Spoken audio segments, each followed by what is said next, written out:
కెరుక ఎవరి గతి ఎటులున్నదో ఈశ్వరుని కెరుక ఎవరికి విధముగా జరుగునో పరమాత్మ కెరుక ఎవరి స్థితి ఎటులున్నదో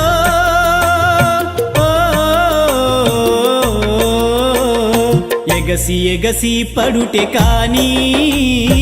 అలవి కాదెవరికైనా హరిహర బ్రహ్మాదులైనా అనుభవించక తీరదు ఎవరి గతి